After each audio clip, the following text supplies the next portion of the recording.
Est-ce que tout le monde est attentif? Est-ce qu'on peut commencer? D'où je viens, justement, c'était. Alors, vous venez pour une conférence sur l'aventure, donc comme c'est le COSMED et JL Events qui ont organisé ça, et que c'est le groupement d'acheteurs du COSMED qui a choisi aussi les conférenciers, pourquoi on a choisi Rémi Camus? Parce que ça se rapproche de notre métier. Nous sommes aux achats, donc aux achats, vous savez qu'on vit des aventures. On a vécu des pénuries, des inflations, des discontinuités, et du coup, on est d'Aix-en-Provence, on est venu jusqu'à Orléans, donc je vous dis tout de suite, c'est une aventure pour nous déjà. Et, et donc on estime que notre métier, c'est de l'aventure. Et finalement, quand j'ai rencontré Rémi, il me fait relativiser parce que ce qu'il fait par rapport à ce que je fais, je me dis, j'ai un beau métier et finalement, c'est pas si compliqué que ça. Donc on s'est rencontrés et puis je voulais vous le faire connaître parce que franchement, c'est le Mike Horn français. Il n'est pas trop connu, donc il est encore accessible. Je le Parce paye que pas cher, mais c'est un très très bon agent. il ne me paye pas du tout. Vous connaissez, il y a la loi Sapin 2 qui régit notre fonctionnement aux achats. Mais je voulais vraiment vous le faire connaître, parce que c'est une belle personne.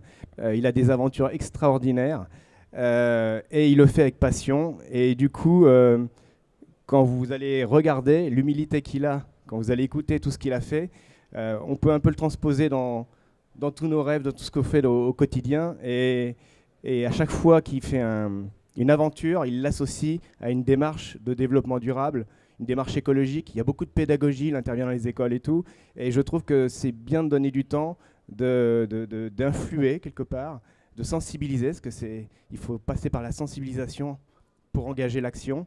Et par des ambassadeurs comme lui, c'est extraordinaire. Donc je suis super content qu'il soit ici. Et il n'y a pas qu'une population d'acheteurs, hein, bien sûr. Mais je voulais introduire Rémi Camus et puis te laisser la parole parce que tes aventures sont bien pires que les nôtres. Bien différente. En tout cas, merci beaucoup Stéphane. Bonjour à toutes et à tous. Ravi de vous retrouver aujourd'hui. Alors effectivement, on va parler d'aventure, mais avec cette notion environnementale pour avoir vraiment une touche sur ce que j'ai vécu à travers mes aventures, mais principalement sur les mers et les océans. Je vais commencer avec quelque chose de très simple. Tu l'as souligné tout à l'heure. Pour moi, les aventures, c'est à chaque fois de donner du sens à mes défis, que ce ne soit pas juste d'être le premier à réaliser telle ou telle chose, mais de vraiment apporter ma pierre à l'édifice sur des thématiques. Alors vous avez réellement les 4 aventures que j'ai réalisées depuis 2011. L'Australie, le Mékong, le Tour de France à la nage et la traversée entre Calvi et Monaco que j'ai réalisé en juin dernier. Mais on va revenir sur une petite partie de ma personnalité avant de vous expliquer comment j'en suis venu à faire toutes ces aventures. Je suis un ancien maître d'hôtel dans la restauration. Oui, je sais, ça paraît un peu complètement décalé par rapport aux expéditions, à l'exploration, à l'aventure. Quoique, des fois, c'est un peu la même chose, parce qu'un serveur, ça court beaucoup. Et c'est ce que j'ai fait dans mes expéditions. J'ai fait ça pendant 8 ans. J'ai terminé avec un poste à Thoiry exactement, à côté de Genève, dans un restaurant étoilé au guide Michelin. Et en 2010, lorsque j'étais là-bas, ma maman m'a proposé de passer quelques vacances avec elle en Bretagne. Donc je suis parti faire ces vacances en Bretagne, dans vraiment la Bretagne profonde, hein, complètement paumé au milieu de nulle part. Quand je suis arrivé, en ayant traversé toute la France, j'ai demandé à ma maman quel était le programme de ces 10 jours.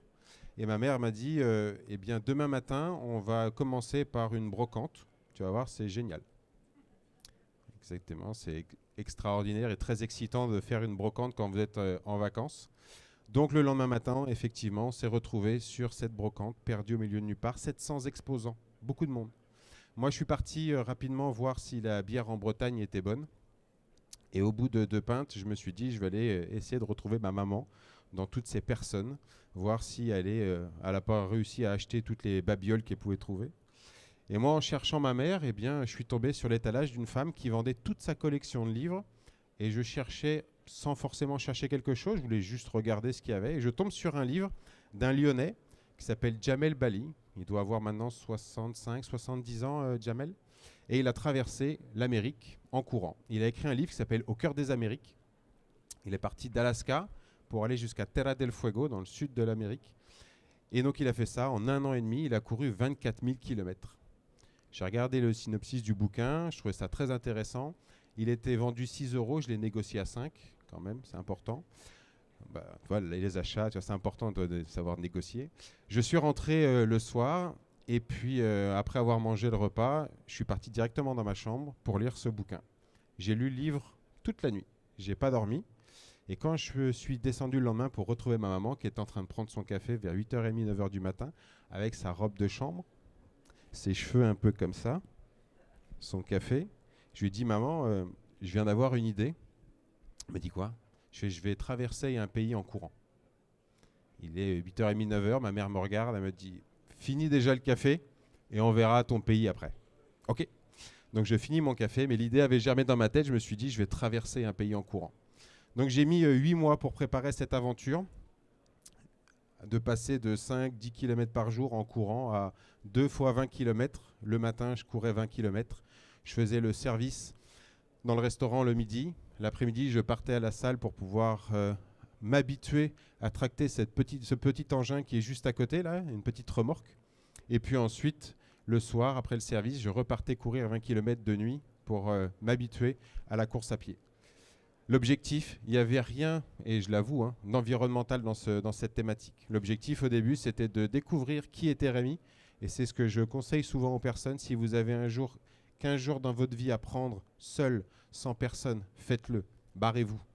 Barrez-vous et allez vous rencontrer vous-même au milieu de nulle part. Je peux vous assurer, ça fait un bien fou de venir se poser des questions à soi-même. Et c'est ce que j'ai fait lorsque j'ai traversé l'Australie en courant. Alors je pourrais en parler des heures de cette aventure en Australie. La petite remorque là que vous pouvez voir, elle a été fabriquée par mon papa, 15 jours avant le départ. Quand on développe un produit, généralement on fait plein de phases pour s'assurer que le produit sera commercialisé, qu'il sera parfait. Et le jour J, eh bien, on commercialise un produit qui est un produit abouti et fini. Mon père, il m'a dit, ça sera le produit de recherche, mais le produit abouti également. La remorque, on l'a terminée la veille du départ. J'ai pris la petite remorque avec mon petit sac à dos que j'ai accroché devant la maison de chez mon papa et j'ai couru à peu près 300 mètres devant la maison de chez mon père. Et mon père, qui est un tout petit peu plus petit que moi, paix à son âme, il est décédé il y a 2 ans, est en train de fumer sa clope et il me regarde et il fait « Tu vois, ça tient ». Je lui dis, ça fait quand même 5400 km, papa, et là j'ai couru 300 mètres. Il fait, tu me fais pas confiance? Et mon père, il avait des mains qui faisaient 2 fois les miennes, et vu que j'avais la trouille de m'en prendre une, j'ai dit, bon, il a sûrement raison. Je suis arrivé à Melbourne et la remorque a cassé le premier jour. Ici, exactement, la petite pièce qui est là, des 2 côtés. Et donc je suis parti voir un mec qui faisait du tuning sur des pots d'échappement parce qu'ils adorent faire ça en Australie. Il faut que ça fasse du bruit en Australie.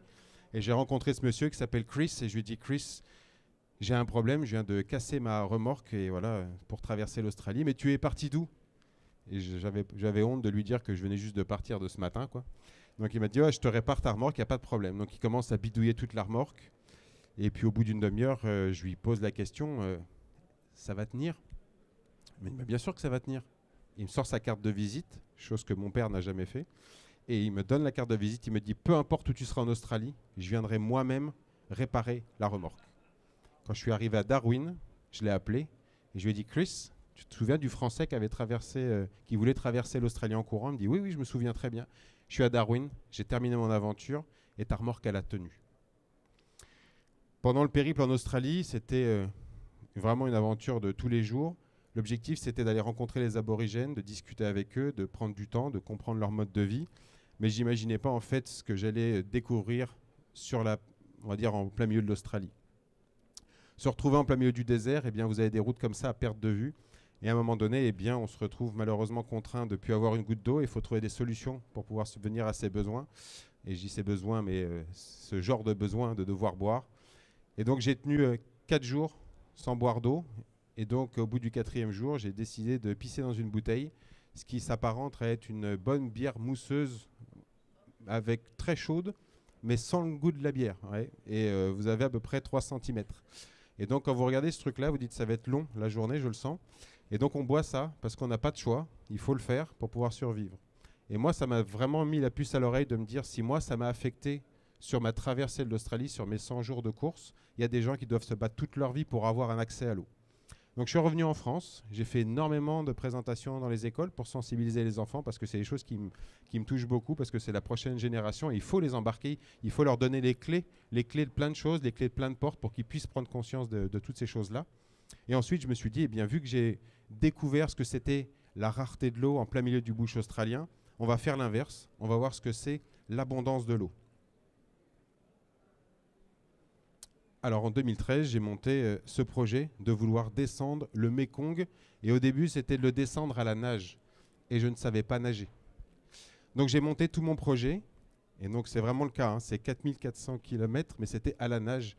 Et c'est à force de me retrouver en slip avec un bonnet de bain à la piscine à faire des 25 mètres de longueur que le maître nageur est venu me voir, me demander si je préparais une compétition.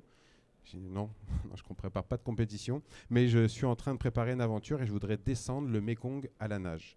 Et donc en voyant ma technique de nage, il m'a conseillé d'aller voir un club de nage en eau vive et il m'a dit tu devrais aller te renseigner, à mon avis, ils seront de très très bons conseils sur cette aventure-là. Donc c'est ce que j'ai fait, je suis parti les voir et je leur ai exposé toute mon aventure. Et là ils m'ont dit mais le Mékong, il est classé combien? Et là je voyais bien qu'en fait ils venaient de me poser une question à laquelle je n'avais pas du tout la réponse. Je ne savais pas du tout ce que ça voulait dire, une classification de rivière. Et donc là, ils m'ont dit, mais c'est une classe 3, classe 4, classe 5. Donc je sentais bien que c'était quelque chose de très important pour eux. Et donc j'ai dit, je ne sais pas. Ils m'ont dit, bah, si c'est la partie haute, ça doit être de la classe 4 ou de la classe 5, voire même ce qu'on appelle des infranchissables. Je fais d'accord. Ils m'ont dit, donc si tu fais ça à la nage, à mon avis, tu feras entre 300 et 400 mètres avant de finir noyé. Et ça fait court sur 4400 km pour raconter des histoires après. Donc j'ai changé, je me suis dit on va le faire en hydrospeed, ça permettra de pouvoir rencontrer la population locale et d'échanger avec eux plus facilement. L'objectif c'était d'aller les rencontrer et de comprendre le mode de vie des personnes qui bordent le Mékong et tout ce qu'il peut avoir en termes d'impact environnemental, socio-culturel, géopolitique, etc. Vous situez le Mékong? Combien de pays est traversé par le Mékong? Ah bah oui, un peu d'histoire géo, ils se sont dit on va venir au CEFIC, ça va être tranquille, et ils commencent à poser des questions. Le pays sur lequel démarre le Mékong, la Chine en premier. Ensuite, vous allez traverser la Birmanie, le Laos, la Thaïlande, Cambodge et Vietnam. Donc vous avez que des pays asiatiques, mais qui ont toutes et tous des cultures très très différentes et forcément des impacts environnementaux qui sont également très très différents. Combien de personnes bordent le Mékong? La population de la France. Vous avez 70 millions de personnes qui sont à proximité du fleuve Mékong. Sur la partie haute, vous êtes sur des vallées, vous êtes sur des montagnes, très peu de personnes. Et quand on commence à arriver sur le Laos, vous êtes sur des grandes plaines, etc. Et ensuite le Cambodge, le Vietnam. Donc vous avez une très très forte population à cet endroit-là. Et malheureusement, toutes ces personnes vivent parce qu'ils n'ont pas les mêmes objectifs de vie qu'on peut avoir nous ici, ils n'ont pas les mêmes infrastructures, ils n'ont même pas c'est pas les mêmes choix politiques de différents pays. Et donc forcément, vous avez une population qui déverse en continu directement les déchets dans le Mékong. Et pour avoir un impact environnemental, je peux vous assurer que c'est relativement assez important. Voilà ce qu'on peut retrouver très rapidement sur le Mékong. Donc si j'avais la possibilité de zoomer, là je tiens une bouteille d'eau dans ma main. Là vous avez des bouteilles en plastique, des claquettes, très pratique pour allumer le feu. Là vous avez du polystyrène. Je ne vous parle pas de l'odeur, ni même des animaux morts. Chez nous, les animaux morts, on va les emmener chez un équarrisseur. Vous allez faire un trou, vous mettez de la chaux dedans. Eux, ils balancent directement dans le fleuve parce que ça part du regard. Mais si tout le monde fait ça, en fait, on se chope les déchets du voisin qui est juste en amont. Hein, et ça ne fait que continuer. Sur la photo que vous avez à droite, eh bien, ce sont tout ce qui provient des laboratoires. C'est tous les produits phytosanitaires qui sont directement balancés également à l'intérieur du fleuve Mékong.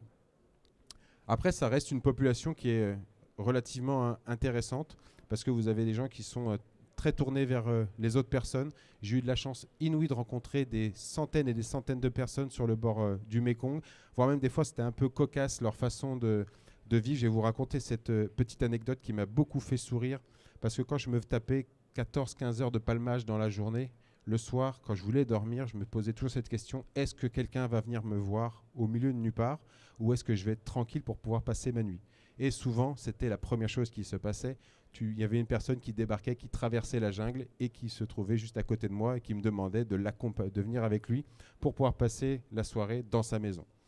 Et une fois, donc, je me retrouve invité par un monsieur, j'arrive chez lui, je passe la soirée en compagnie de sa femme et de son fils. Et puis, au bout de 2-3 heures, je commence à leur faire comprendre que je suis fatigué, qu'il faut que j'aille dormir. Le monsieur me prend par la main et on rentre dans une pièce qui s'apparente être leur chambre. Donc on rentre, il y avait un petit lit, il y avait des lattes de bois au sol où on pouvait voir les cochons, parce qu'ils avaient directement au-dessus de la maison les cochons. Comme ça, dès qu'il y a à manger, tout tombe directement. Enfin, c'est très pratique, hein. C'est circulaire, hein. Je me mets dans le lit, je prends mon sac de couchage, je descends dans mon sac de couchage et je me dis enfin, je vais pouvoir passer une bonne nuit et m'endormir. Et un quart d'heure après, la porte s'ouvre. Je tourne la tête et je vois sa compagne arriver et se mettre dans le lit à côté de moi. Je me dis, ça, ils sont sympas ici. Bon. Donc je me pose 15 000 questions de savoir qu'est-ce qu'elle fait dans le lit à côté de moi. Et puis, un quart d'heure après, la lumière se rallume encore une fois. Et là, c'est le mari qui vient se mettre de l'autre côté. Donc j'ai le mari, moi et elle. Et donc après, c'est peut-être mon esprit de français un peu tordu. Je me dis, est-ce qu'il faut faire, je sais pas, c'est la coutume locale ou c'est une soirée un peu particulière. Donc j'ai très très mal dormi, je vous assure, pour cette soirée. Et le lendemain matin, quand je me suis réveillé, plus personne n'était dans le lit, donc je vais les retrouver. Et j'essaie de leur demander, leur poser des questions, pourquoi est-ce que vous avez dormi dans mon lit? Donc je fais des dessins sur le sol parce que personne ne pouvait parler anglais ni français. Donc je dessine comme je peux. Donc Picasso n'a qu'à bien se tenir parce que j'ai fait des trucs extraordinaires. Et à un moment donné, le mari comprend ce que je lui pose comme question. Et donc il me prend par la main, il sourit et il me fait visiter sa petite maison. Donc il y avait une épicerie, un endroit où il gardait vraiment toute la nourriture pour les animaux, etc. Une autre qui était uniquement pour eux, la chambre de son fils. Et il y avait une dernière chambre qui était la leur. Et donc il m'a expliqué, il fait, tu voulais dormir, donc il y a un lit, donc on dort dans le lit, et on dort tous ensemble dans le lit. Et je me suis toujours posé la question, comment est-ce que si moi, en France, j'accueillais un cycliste allemand qui est en train de faire un Tour de France, et que bizarrement, à un moment donné, je le sens un peu fatigué, mon cycliste allemand, après lui avoir donné une bonne bière et à manger, et que je lui propose d'aller dormir dans le lit conjugal et que ma femme le rejoigne juste après, il va se dire, ils sont vachement sympas les Français quand même. Ils sont ouverts d'esprit, ils partagent. Et en plus, il vient nous rejoindre, donc en plus, on est 3 dans le lit. Donc ça, c'était vraiment que des rencontres extraordinaires comme ça, tout le long, pendant 6 mois. Je pourrais en parler des heures parce que je me suis fait arrêter pour trafic de drogue, trafic d'armes, espionnage à Vientiane, la capitale du Laos. Mais ce que je retiens par-dessus tout, c'est cette vraie problématique qu'on a sur le fleuve Mékong. Et malheureusement, celui-ci contribue à alimenter les mers et les océans en termes d'impact et de déchets. Et effectivement, vous avez les 10 plus grands fleuves dans le monde, dont le Mékong fait partie, qui alimentent 50% des déchets qu'on retrouve directement dans les mers et les océans. À la suite de ça, je me suis posé la question, ce qui se passe là-bas, est-ce que ça peut nous concerner ici? Alors j'ai décidé de faire un Tour de France à la nage. Effectivement, pour ceux qui sont très bons en géographie, c'est compliqué. On nage pas bien dans les Pyrénées, et puis sur une partie dans l'Est, c'est un peu compliqué également. J'ai fait le littoral français, donc je suis parti de Dunkerque, j'ai nagé jusqu'à Hendaye, puis ensuite j'ai coupé les Pyrénées pour partir de Cerbère jusqu'à Monaco. Donc ça fait 2650 km à la nage, des petites étapes de 30 km par jour. Et le but, c'était de rencontrer la population locale, les estivants, pour leur parler directement de l'impact qu'on pouvait avoir sur notre littoral, sur la biodiversité. On a rencontré physiquement 26 000 personnes, vraiment des personnes avec qui j'ai pu parler, et pas comme certains disent, j'ai touché 5 millions de personnes sur les réseaux sociaux. Voilà, j'ai vraiment rencontré toutes ces personnes à qui j'ai pu échanger, parler et expliquer pourquoi est-ce qu'on faisait cette démarche sur le Tour de France à la nage. Quand j'ai commencé à faire ce projet, j'étais persuadé qu'on avait un littoral français relativement propre, relativement pas très impacté parce qu'on avait énormément de choses mises en place en France et on se rend compte que malheureusement, on a un littoral qui est relativement souillé. Si vous regardez la carte de la France, on est très très exposé aux conditions. Vous avez la mer du Nord, la Manche, côte atlantique, bassin méditerranéen. Donc on a une côte française très découpée et qui récupère énormément de choses. Le premier endroit qui m'a choqué, c'est celui-ci, qui est encore présent. J'espère qu'on va en venir à bout. Sur celle qui est complètement sur la gauche. On est au nord du Havre, une décharge qui s'appelle la décharge de Dolmar. Et on avait pour habitude de se mettre à cul en haut de la falaise et de déverser directement les déchets. Donc ça fait plusieurs centaines de mètres de long, ça monte jusqu'en haut de la falaise, plusieurs mètres d'épaisseur. Et en 2018, quand on a fait le Tour de France à la nage, le 1er juin, une tempête s'est abattue sur les côtes françaises qui s'appelle la tempête Eleanor. Et elle a creusé toute cette décharge et on a retrouvé des petits bouchons dans plein de plages qui, normalement, cette société qui produisait ces bouteilles n'existait plus. Donc on voit vraiment qu'on a un impact très très important sur la biodiversité. Et sur la photo que vous avez complètement à droite, eh bien, c'est prise directement sur la collecte de la journée et on est arrivé à Saint-Tropez avec l'équipe. Donc sur le littoral, on était persuadé qu'on avait un littoral relativement propre et avec peu d'impact, mais on a la décharge de Dolmar. Et puis ensuite, si vous regardez toutes les plages, que ce soit de la partie nord jusqu'en mer Méditerranée, eh bien on a un autre impact qui est presque invisible à l'œil nu. Et je me souviens, c'était Surfrider Foundation qui avait mis ça en place. Ils ont fait des collectes directement dans le sable pour faire un échantillonnage et de savoir qu'est-ce qu'on pouvait retrouver à l'intérieur des grains de sable. Je ne sais pas si vous connaissez ce qu'on appelle les larmes de sirène. Vous avez déjà entendu parler de ça? Il faut savoir qu'à l'heure actuelle, vous avez énormément de porte-conteneurs qui traversent l'Atlantique, le Pacifique, etc.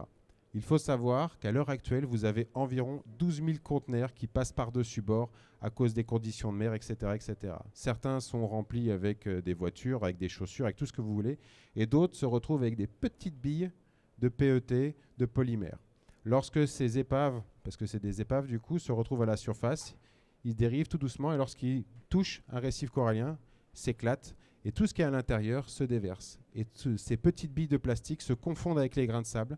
Et donc on a, même si vous avez une plage qui est propre, qui semble propre avec des grains de sable partout, eh bien quand on creuse à l'intérieur, vous avez à l'intérieur des petites larmes de sirène qui sont extrêmement impactantes sur l'environnement. Ensuite, si on continue tout le littoral, je ne sais plus, je crois que tu nous avais parlé hier du continent de déchets sur le Great Pacific Garbage. Eh bien, il faut savoir qu'il n'y en a pas que dans l'océan Pacifique, vous en avez dans le Pacifique Nord, Pacifique Sud, Atlantique Nord, Atlantique Sud, océan Indien, etc.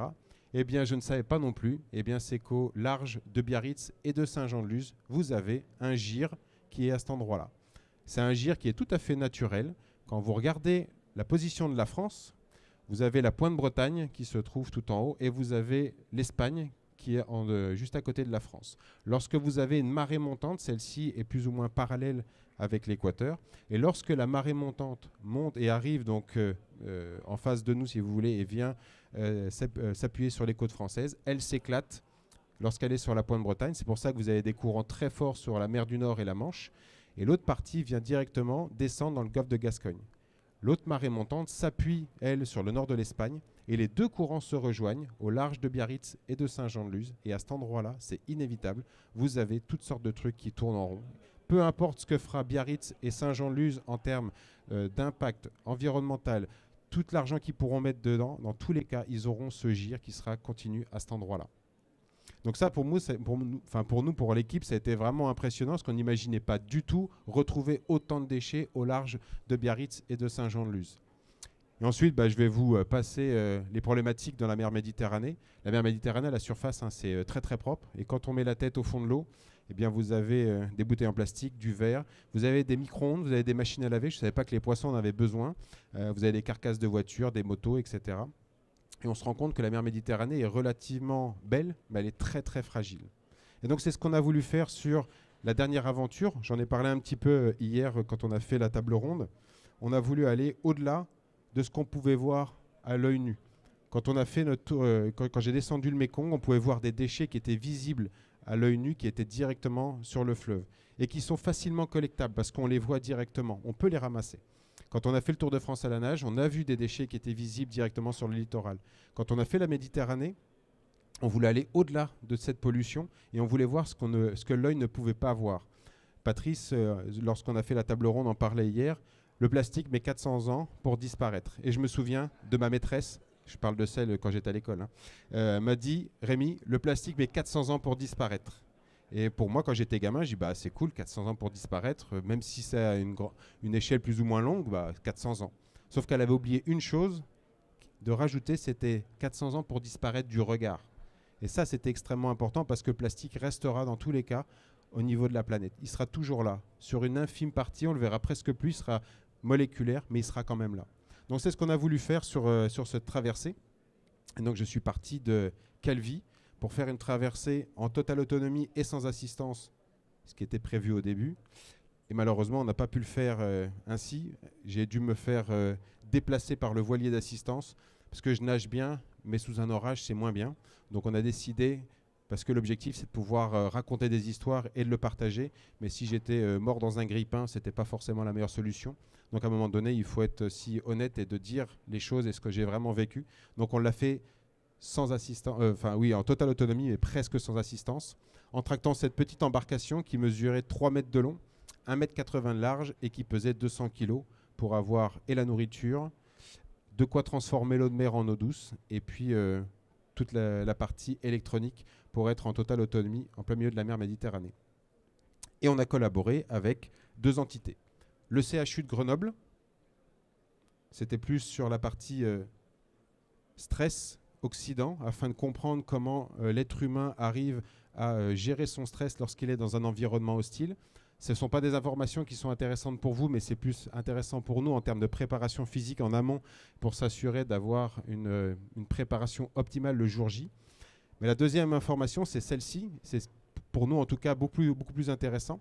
On a collaboré avec le laboratoire Wessling avec, comme vous le voyez en bas à droite, des coussins de cheveux. Donc les coussins de cheveux ont été fabriqués par une société qui s'appelle Capillum. Je ne sais pas si vous regardez à la télé sur M6, qui veut être mon associé.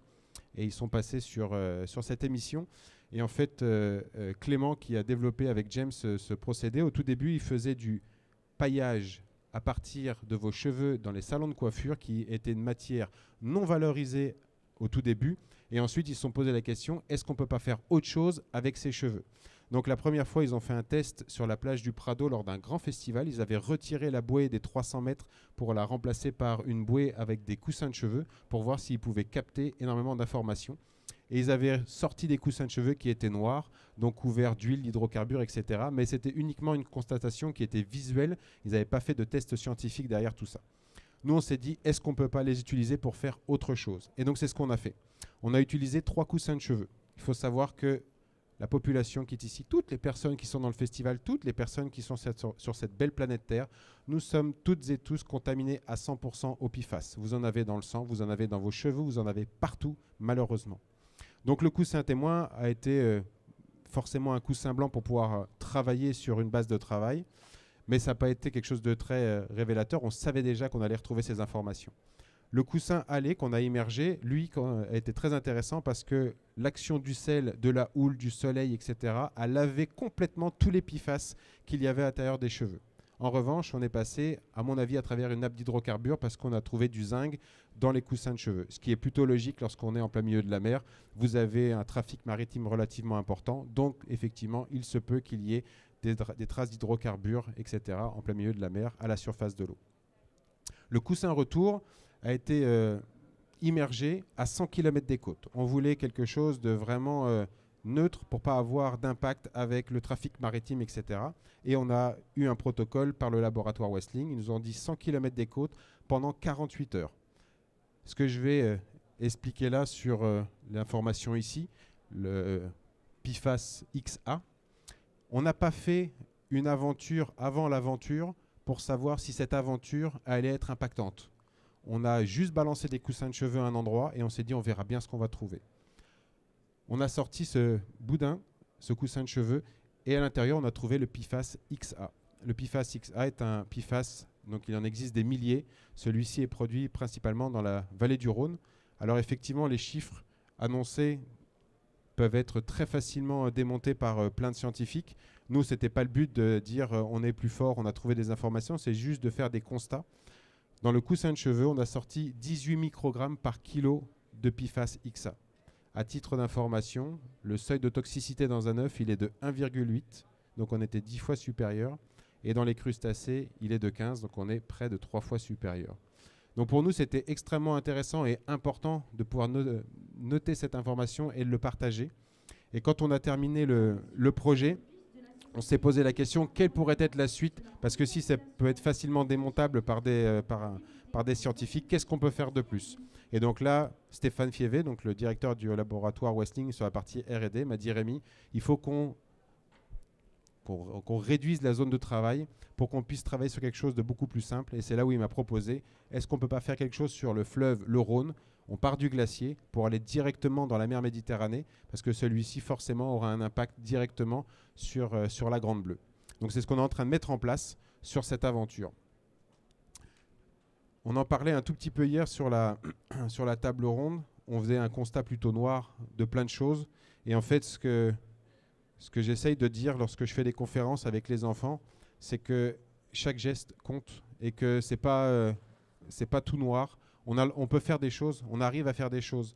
Moi, beaucoup de personnes me posent la question, mais qu'est-ce que je peux faire à mon niveau lorsque je me retrouve devant la mer Méditerranée ou l'océan Atlantique? J'ai l'impression d'être tout seul à faire ce combat. Eh bien, même si ce n'est pas un combat qui est gagné d'avance, mais ce n'est pas grave.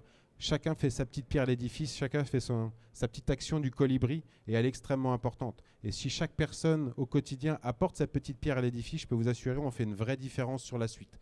Donc c'est ce qu'on essaye de faire tous les jours, au quotidien, que ce soit avec les adultes, mais souvent avec les enfants, pour leur montrer qu'il y a quand même un peu de lumière au bout du tunnel, et si on s'en donne les moyens, on peut y arriver. Je voudrais juste terminer pour vous embarquer dans cette histoire du Calvi Monaco, et je vais vous montrer la vidéo teasing qu'on a faite pour vous montrer un peu à quoi ça ressemblait de se retrouver en plein milieu de la mer Méditerranée.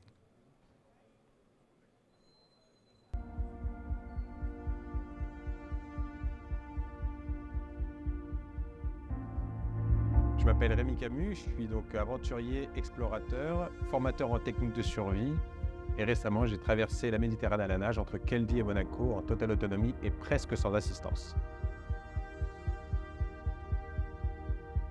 Tous les entraînements, tout ce qu'on a fait depuis le début, depuis 3 ans, la préparation, à la salle de sport, à nager en rivière, en lac, à la mer, avec ça, la construction de la plateforme, tout.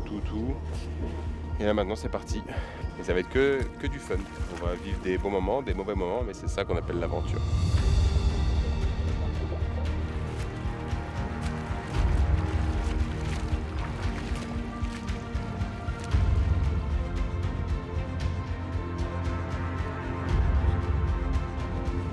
Il y a des éclairs sur arrière. On essaye de tourner pour essayer de trouver une petite porte de sortie. On est encerclé par les éclairs.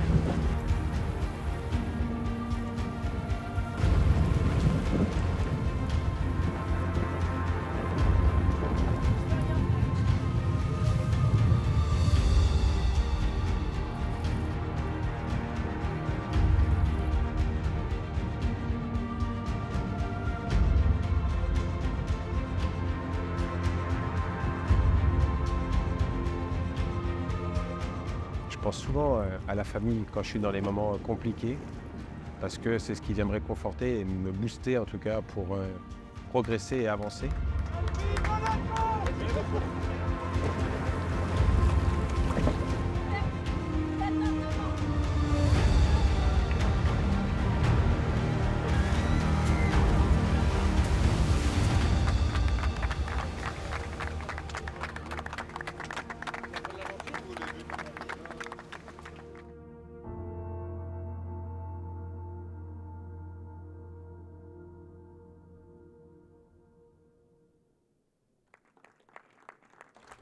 Voilà, cette aventure folle. Alors forcément, j'ai préféré garder un peu plus de temps pour répondre à vos questions, vu qu'on a un petit quart d'heure. Et je ne sais pas si vous en avez, mais ça sera avec grand plaisir de pouvoir y répondre. Je vous laisse les micros s'il y en a qui ont des questions. Je peux vous assurer, quand je demande ça avec des enfants dans les écoles, s'il y a 30 gamins, il y a 60 questions. Et les premières questions, c'est comment est-ce que tu fais pour aller aux toilettes? Je ne répondrai pas à ça. Allume-le par contre, je ne l'ai pas allumé, excuse-moi. Est-ce que c'est... Ah si, c'est bon. Déjà bravo pour tout ce que tu fais, c'est hyper inspirant, personnellement je suis fan. Ma question c'est plus, tu vois quand tu as cette réflexion, tu es avec ta mère en Bretagne et tu dis ok je vais partir faire un challenge. Ouais. À ce moment-là, tu as quel âge? Et 2, comment t'embarques je suppose des sponsors, des marques avec toi qui te disent ok on te suit parce que ça a un coût derrière, Ouais. Tu veux faire de la sensibilisation. Bien sûr. La sensibilisation c'est cool mais ça rapporte pas forcément beaucoup d'argent, je sais pas comment comment tu arrives à Bien créer sûr, cette bien sûr. énergie et cet engouement Alors pour répondre à la première question, j'ai 26 ans quand je décide de faire cette aventure. Après, j'ai toujours vécu au milieu de nulle part, entre guillemets. Je vivais en pleine campagne. Mes voisins les plus proches, c'était les lapins et les chevreuils. Et je passais, parce qu'on n'avait pas beaucoup de thunes avec mes parents, donc on passait avec ma sœur les mercredis après-midi, les week-ends et les vacances dans la forêt à faire des feux et à attraper les lapins. Donc c'était relativement facile pour moi de me lancer dans ce genre de truc parce que j'ai toujours adoré ça. Après, effectivement, quand tu te lances dans ta première aventure, c'est relativement difficile parce que lorsque tu vas voir ton partenaire pour essayer de trouver un peu d'argent, eh bien, les premières questions, lorsque j'ai voulu traverser l'Australie en courant, je m'en souviendrai toujours, c'était vous êtes champion de France de course à pied? Non. Vous faites des marathons? Non. D'accord. Le véhicule d'assistance, comment ça s'organise du coup? Il n'y en a pas. Je suis tout seul. D'accord. Très bien. Eh bien, on vous rappellera, monsieur Camus. Et en fait, j'ai mis des années à comprendre ça et je me suis dit, mais pourquoi est-ce qu'il ne voulait pas m'aider? Et en fait, je me suis juste... j'ai juste réfléchi à tout ça. Je me suis dit, en fait, il ne voulait pas financer l'enterrement de quelqu'un en plein milieu du bush australien, ce qui est à peu près logique. Et donc, il a fallu travailler très dur, aller voir les gens, communiquer, expliquer les choses. Et puis, c'est toujours un schéma avec un petit triangle. Pour avoir de la visibilité, il faut de l'argent. Pour avoir de l'argent, il faut avoir des partenaires. Pour avoir des partenaires, il faut avoir de la visibilité. Pour avoir de la visibilité, et ça ne s'arrête jamais. Donc, il faut monter cette petite pyramide tout doucement, chaque coin, et puis apporter un peu de visibilité ici. On va voir un partenaire, etc. Alors, je ne dis pas que c'est un travail facile. La problématique, c'est qu'à l'heure actuelle, à travers les réseaux sociaux, beaucoup de jeunes voient uniquement que la réussite et ne voient pas la partie échec. Les échecs, je pourrais en faire une conférence pendant des heures, de parler de toutes les merdes que j'ai eues, les portes qu'on m'a mis dans la figure, les ascenseurs émotionnels, pour qu'on me dise oui, à dernière minute c'était non, tu vas avoir ça, et puis tu n'as pas ça du tout, ou comme sur le Calvi Monaco, août 2022, le skipper me dit je viens pas avec toi. J'ai dit mais tu te rends compte qu'il y a 2 ans de travail, et là, tu me dis que tu viens pas. Et bien non. Et je dis mais qui te remplace? Je sais pas, tu te débrouilles. Donc là, il faut trouver une solution, ajourner tout le projet, rappeler tous les partenaires, leur dire c'est mort pour cette année, retrouver notre date, retrouver la confiance en soi et de se dire putain, on va y arriver, on va se donner les moyens d'y arriver. Donc recaler une date, restructurer l'équipe, leur donner toute l'énergie, dire putain, on va le faire, on va y arriver ensemble. Et se retrouver le 4 juin directement à Port-Grimaud, te dire on est presque au départ, on n'y est pas encore, d'être à Calvi, et de caler un jour de départ et le 7 juin de sauter dans l'eau, dire putain, 2 ans et 9 mois. Mais on l'a fait. On est là, on est dans l'eau. Je ne sais pas ce qui va se passer. Je ne sais pas si on y arrivera. Mais peu importe. On est dans l'eau, on est en train de le faire. Mais ça m'a pris 15 ans pour réussir à mettre en place tous les projets et que les gens me fassent confiance et que les partenaires puissent juste dire effectivement le message qu'il essaie de délivrer, il est juste et les valeurs qu'il essaye de mettre en avant coïncident avec les miennes. Merci.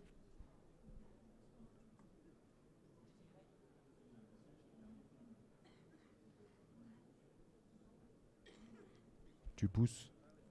Ouais. Non, moi c'est plus un constat. Je trouve que tu es complètement barré quand même. Parce que pour quelqu'un qui ne savait pas nager, qui se lance dans le Mékong, 4400 km, le Tour de France et Monaco-Calvi, c'est complètement ahurissant. Donc en tout cas, bravo. C'est quoi ta prochaine expérience? C'est quoi ton prochain projet? Et c'est la suite. Question ensuite. Qu'est-ce que tu aimerais le faire le plus comme tu pars toujours sur des principes que quand c'est impossible, je le fais. Ça serait quoi le rêve absolu dans les prochaines années que tu voudrais faire? Ça pourrait être monter au Tibet, ça pourrait être... je sais pas. Alors, il y a 2 questions du coup. Alors la suite de cette aventure, eh bien, c'est la descente du Rhône. Poursuivre la thématique des PFAS. On a fait des prélèvements avec les coussins de cheveux. On a révélé une présence de PFAS XA qui proviennent de la vallée du Rhône. Donc l'objectif, c'est de pouvoir poursuivre ce message et essayer d'embarquer un maximum de personnes pour les sensibiliser, de faire une vraie cartographie des PFAS sur le Rhône, de la source à l'embouchure. Donc c'est ce qu'on est en train de mettre en place et on recherche forcément des partenaires pour nous aider dans cette belle aventure humaine. Et puis, pour répondre sur ce que j'aimerais par-dessus tout, c'est très... Je ne sais pas si... le rêve peut se réaliser, mais je me suis toujours demandé est-ce que l'être humain était capable de faire un tour du monde à la nage. Voilà. quelqu'un qui savait pas nager il y a quelques années. Oui, je sais, c'est génial. je sais. Mais pour avoir traversé l'Atlantique quelques fois et d'avoir vu ce que c'était, je trouve que c'est très challengeant et il y a un message d'audace, de dépassement de soi de toute cette partie-là, mais également sur l'impact environnemental où on peut faire plein de recherches sur tout le parcours parce qu'on est très lent en faisant les choses à la nage. Donc je me suis toujours posé cette question et voilà. Et c'est un projet que j'ai dans mon coin de ma tête. À chaque fois, des fois, j'en rêve, me dire ça doit être juste improbable de se retrouver en plein milieu de de l'océan Pacifique avec des requins partout qui essayent de te bouffer. Et, enfin, voilà. Pour certains, ils trouvent que c'est complètement barré. Et ce que j'aime dire, c'est que plus je suis dans la merde et plus je me sens vivant. Et c'est je vais pas dire que c'est un leitmotiv, mais c'est vraiment quelque chose qui me passionne, me dire j'ai une chance inouïe d'être là. Et quand je me retrouvais par exemple en plein milieu du bush australien, ce que j'aimais faire, eh bien, c'était de m'asseoir en plein milieu du bush et de ressentir les choses, d'être réellement là. Je ne sais pas si vous connaissez ce qu'on appelle le flow, F-L-O-W, c'est d'être vraiment en accord avec ses valeurs et d'être bien pile poil à cet endroit-là et qu'il n'y a pas un autre endroit sur Terre où vous aimeriez être.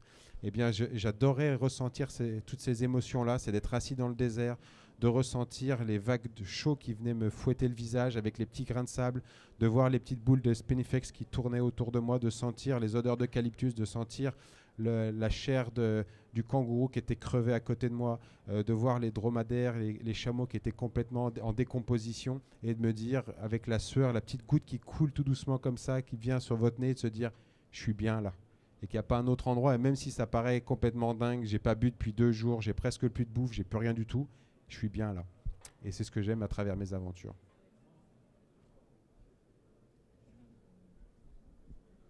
Merci Rémi, c'est très émouvant et je suis très admirative de ton courage en tout cas. Moi, ma question, c'est au travers de ton projet La descente du Rhône, c'est récupérer des données essentiellement sur ce que l'on retrouve dans ce fleuve. C'est ça. Pour sensibiliser le gouvernement, sensibiliser les industries, c'est quoi les étapes concrètes de ça? Enfin, est-ce que au travers de ton projet, tu peux arriver à avoir des partenaires qui sont des industriels? Alors l'objectif, effectivement, c'est de sensibiliser des industriels, les politiques, etc. Le laboratoire Westling, avec qui on collabore, a développé une cartouche filtrante pour pouvoir capter ces PFAS. Donc l'objectif de faire une cartographie de la source à l'embouchure, c'est de trouver les zones les plus impactées pour pouvoir mettre en place ce dispositif et retirer un maximum de PFAS avant que ça termine directement dans la mer Méditerranée. Donc notre objectif, c'est principalement là-dessus. Et à côté, c'est également de pouvoir faire un documentaire pour sensibiliser les gens et montrer qu'on a une chance inouïe. Alors là, on parle du Rhône parce que ça se termine dans la mer Méditerranée, mais on pourrait prendre tous les fleuves à travers le monde, de se dire on a une chance inouïe de vivre à proximité d'un fleuve, que c'est économiquement intéressant, on a un impact touristique, culturel, etc. et qu'on a une chance inouïe, c'est magnifique, mais qu'il est très fragile. Et il n'est pas fragile uniquement pour l'écosystème, mais il est fragile également pour nous, parce que si celui-ci est pollué, eh bien forcément, notre mode de vie le sera par la suite. Donc l'objectif, c'est vraiment d'embarquer un maximum de personnes, et je pense que, et j'en suis convaincu, que la thématique de l'eau concerne tout le monde. Il n'y en a pas un qui peut me dire « non, je m'en fous complètement ». À ce moment-là, on ferme le robinet à la maison et on en reparle dans 4 jours, et je peux te dire que j'ai bu un truc et je peux te le servir si tu veux. C'est relativement âpre, hein, c'est vraiment dégueulasse. Donc à un moment donné, effectivement, je pense que tout le monde est vraiment concerné par cette thématique et il faut embarquer un maximum de personnes pour montrer que la planète elle sera beaucoup plus résiliente que nous et que notre impact sur la planète que l'on a au quotidien, eh bien, il faut qu'il soit mesuré parce que forcément, notre mode de vie dans les années à venir sera de plus en plus difficile. Et donc, si on veut continuer à pouvoir vivre correctement sur ce petit caillou, mais je ne dis pas que pour nous. Moi, je suis jeune papa, j'ai une petite fille qui a 2 ans et 3 mois et en fait, j'ai juste envie de me dire que ma gamine, à un moment donné, elle pourra pas me dire « Putain, c'est vraiment la merde, papa ». Je fais « Non, mais j'ai fait le taf, hein. J'ai fait ce que j'ai pu. Donc, viens pas me dire que… » Et en fait, je veux juste lui laisser un petit caillou qui ressemble à un truc que moi, quand j'allais à la montagne, eh bien, je trouvais ça magnifique. Quand j'allais au bord de la mer, je trouvais ça cool et lui laisser juste des étoiles dans les yeux le plus longtemps possible. Bonjour. Bonjour. Franchement admirative de tout ce que tu as fait. Moi, j'avais juste une question par rapport à ton tout premier projet quand tu es parti en Australie. Déjà, pourquoi tu as choisi l'Australie ? Et est-ce qu'avant de partir en Australie, tu t'étais aussi documenté, tu as traversé le désert australien. Et donc pour le coup, est-ce que tu t'es préparé à une survie pour dire je vais être vraiment en autonomie ce que je veux dire, voilà, tu t'es retrouvé à boire ton urine, mais est-ce que tu t'étais préparé à ça, filtrer, enfin de te dire comment je peux faire pour trouver de l'eau ou autre? Alors la chance que j'avais, c'est que je connaissais déjà l'Australie. J'avais été en Australie en 2009 et je m'étais promis de revenir en Australie parce que j'avais rencontré énormément d'aborigènes en Australie, mais comme énormément de communautés à travers le monde, ils sont mis de côté, on vole leurs terres, on vole beaucoup de choses, il y a de l'obésité, il y a beaucoup d'alcoolisme, il y a des violences domestiques vraiment très très importantes dans les communautés. Et en fait pour moi tout ça, je me dis mais c'est pas possible, ils ont une culture qui est tellement forte, on estime que les aborigènes sont sur le territoire australien depuis au minimum 40 000 ans parce qu'ils ont trouvé des peintures dans le nord, au niveau de Darwin, dans le top end, des peintures rupestres de poissons qu'ils ont dessinées dans les grottes qui ne sont plus sur la planète depuis 40 000 ans. Donc on estime que les aborigènes sont là depuis au moins 40 000 ans en Australie et qu'ils ont toujours vécu de la même façon depuis 40 000 ans. Et c'est depuis 1789, quand le capitaine James Cook est arrivé à Sydney Cove, que tout a été changé, les Blancs sont arrivés, on a développé, etc. Enfin bon, mais c'est pas que en Australie, les Indiens d'Amérique, dans plein de communautés, c'est ce qu'on a fait. On a décimé plein de gens, on les a utilisés, on a volé leurs terres. Il y a eu ce qu'on appelle la Stolen Generation, où on volait les enfants des aborigènes pour leur donner une culture de blanc. Enfin bon, toutes ces choses-là, je me dis, c'est juste pas possible. Ils ont forcément des choses extrêmement intéressantes à partager, et j'ai envie de rencontrer ces personnes-là qui sont beaucoup plus terre à terre. Alors j'ai été très surpris quand je suis arrivé dans les communautés. Je ne sais pas comment vous imaginez les aborigènes. Alors moi, quand je suis parti, même si je me documentais énormément sur l'Australie, je les imaginais à poil, avec juste un truc pour cacher, et voilà. Bon, ils vivent tous dans des maisons, ils ont tous des 4x4, ils ont tous des téléphones portables, et tout va très bien. Et même quand je leur ai demandé à un moment donné au responsable de la sécurité Ponko Bay, je lui ai demandé un matin, est-ce que tu peux m'apprendre à aller chasser? Parce que j'ai envie d'aller chasser et de voir comment est-ce qu'on fait. Il m'a dit, il n'y a pas de souci, monte dans le 4x4 demain matin et je t'emmène chasser. Et donc on part avec le 4x4. On roule pendant une petite demi-heure, on discute, etc. Et pendant qu'on discutait, moi je regardais dans le rétroviseur, sur les rétroviseurs sur les côtés arrière, et je regardais si dans la benne derrière, il y avait de quoi chasser. Parce qu'il me dit, on part chasser. Il n'y avait pas de lance. Donc j'ai dit, bon, déjà, on ne va pas chasser à la méthode traditionnelle. C'est pas ça. Donc je cherchais s'il y avait un fusil qui était caché. Il n'y avait pas de fusil. Et au bout de, 10 minutes, un truc comme ça, un kangourou a traversé la route. Il a rétrogradé, il a accéléré, il a poursuivi le kangourou dans le bush et il l'a éclaté avec le 4x4. Il s'est arrêté, il prend le kangourou, il le balance sur le capot, il fait « aide-moi ». Je l'aide à mettre le kangourou sur le capot, on l'attache avec une corde et il me dit « c'est bon, on peut rentrer, on peut aller manger ». J'ai dit « c'est violent et tout ». Il m'a dit « ouais, mais il faut vivre avec son temps ». Et le fait d'avoir un pistolet et des balles, si je loupe le kangourou, j'ai perdu une balle et ça me coûte de l'argent. Alors que là, j'ai pas besoin de bouger du 4x4, je l'éclate et puis voilà, le pare-buff, c'est pas bien grave, il y aura du sang dessus et voilà.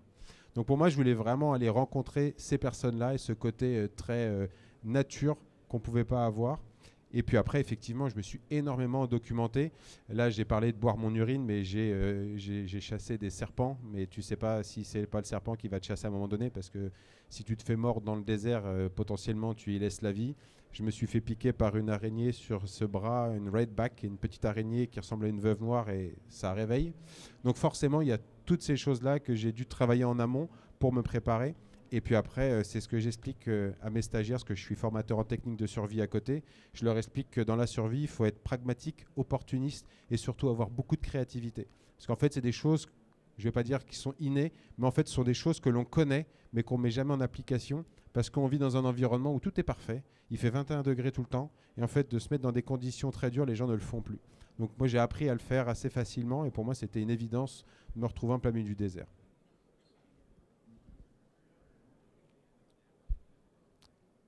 Je vais prendre, à mon avis, une dernière question parce que dans 3 minutes, il y a l'autre intervention. Parce que sinon, moi, je parle pendant 2 heures. Je continue, moi, je ne m'arrête pas. Vous savez, moi, ça me va très bien. J'adore ça. Donc, Oui. Rémi, moi, je voulais te remercier et te dire que pour Dolmar, la décharge, les travaux, ils sont attribués, ils ont commencé. Ah, génial. Okay. Donc, les actions concrètes suite à ton passage. Merci encore. Ah bah cool, je savais pas. Voilà. Voilà, je savais qu'on avait interpellé Oui. l'ancien ministre du Havre qui était notre Premier ministre. Oui.